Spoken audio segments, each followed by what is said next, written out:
Hello, welcome back to another video. This is going to be part 2 of my frequently asked questions in regards to my hair. I gathered all these questions from the comment section from all my videos that I've posted, so I just want to dedicate some time to answering those questions. I'm going to hop right into these questions. Question number 1 will be, what do I use for protein treatments? I kind of had 2 products geared towards protein and strengthening. The first one is Cream of Nature one. It's in a big red bottle. I get it from the beauty supply store. And the second one is a Shea Moisture hair mask, the ones that are in the jar. I will put a picture of both of them up on the screen so you can see what they look like. So I interchange between those two throughout the year. They're great. I feel like they are thick enough and they penetrate the hair very well, so I absolutely love it. I don't use any other type of protein treatments. I have tried the AphoG 2-step many years ago. I didn't really like it. I didn't feel like it did what it needed to do for me. But I have tried that before. If you have any recommendations for protein treatments that you'd like me to try or you think work really well, let me know below. Question number 2 is, where do I get my satin scrunchies and the silk sleep shirts from? I get both of those from Amazon. The satin scrunchies look like these. They're really basic. They have great stretch. There's no clasp anywhere in the middle to like cause any tangles or anything, so I really love these. I use these every day, all the time. It comes in a massive pack with a lot of colors. And they're great for just adding a little bit of fun and style to your outfits, or if you want a little bit of extra color. And the satin shirts also from Amazon. I have a black one and a pink one. Question number 3 is, how do I prevent frizz? So do you mean like when it's straight or in braids? Kind of the same regardless of how I style the hair. But for me, if I have my hair in braids and I know I'm going to keep the braids in, I try to use a thicker leave-in moisturizer or hair product, kind of keep those strands laying flat and sealed. And then if I have my hair in a straightened state to help cut back on the frizz, I use some form of a hair serum. I'll leave the one I use right here. I'll show you a picture of it. It's the Cantu one. It works great, and I'll brush my hair through, I'll comb it and I'll apply it, and I'll braid my hair or wrap my hair, and it kind of gives my hair a chance to heat up and let that serum in, and then it gets locked in. And I wrap my hair at night to also help cut back on the frizz. I will leave a video of here somewhere on the screen of what that kind of looks like.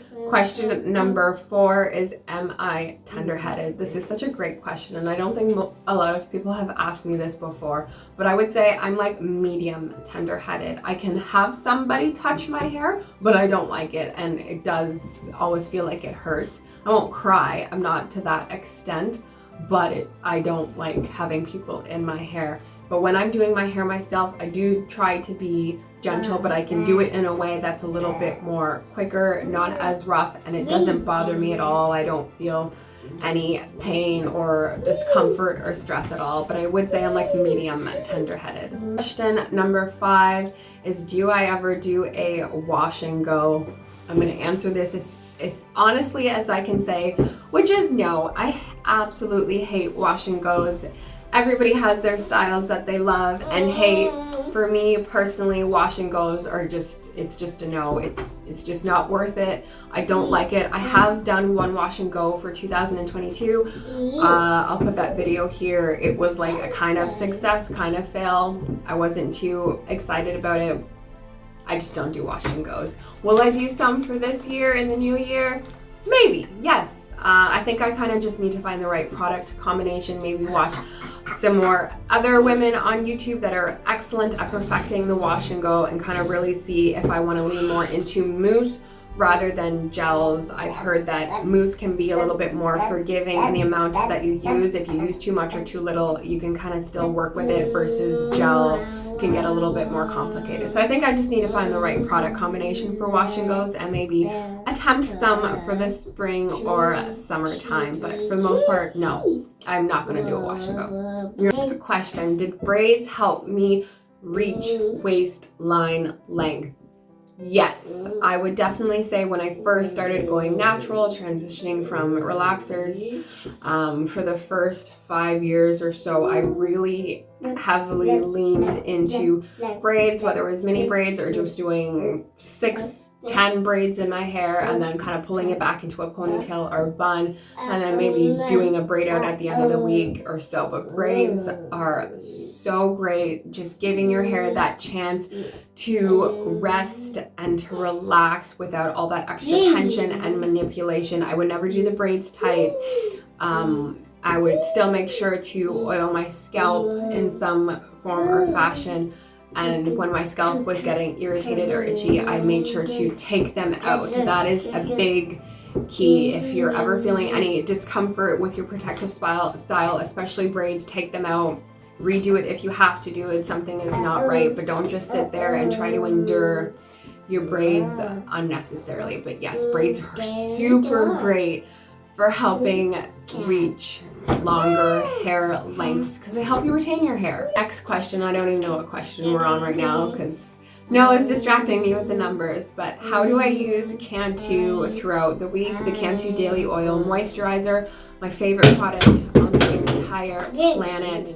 So how do I use it throughout the week? After I wash my hair, shampoo and condition, I'll apply the Cantu throughout my entire head, a very light layer, blow dry my hair so it gets sealed in, locked in, and my hair feels absolutely great at that point. And then throughout the week, if I want to touch up with the Cantu, if my hair is in a straightened state, I most likely won't apply it to the lengths of my hair. If my edges are really dry, I'll apply a small amount into the palm of my hand, kind of rub it in, and then just do a light smoothing on the edges, brush it out, comb it, have the hair lay straight, and then wrap it so that the hair doesn't revert. Because with the Cantu Daily Oil Moisturizer, if your hair is dry or straightened, like in a blow dry straight,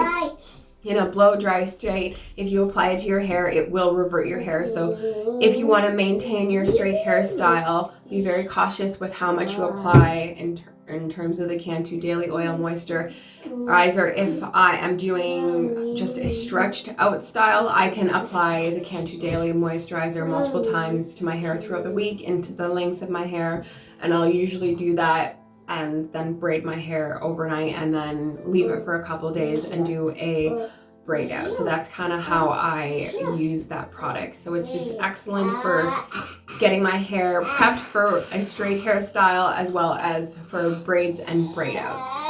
Question is, how do I prevent my hair from getting too oily between washes?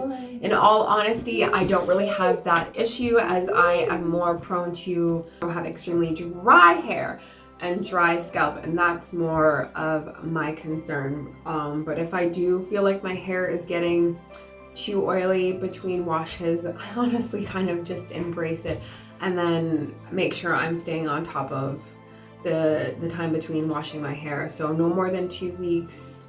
The goal for the new year is once a week, so every 7 days, not to go more than 10. Next question, second last question, is what is my hair porosity? I have not done the hair porosity test. I have done it once before, where you kind of take a clean strand of your hair, like after you've washed your hair, no product, it's in its natural state, put it in like a cup of water, see if it floats or sinks. Mine, I think it floated. I don't know. Whichever one that indicates, whatever result that indicates low porosity hair, that is what I have.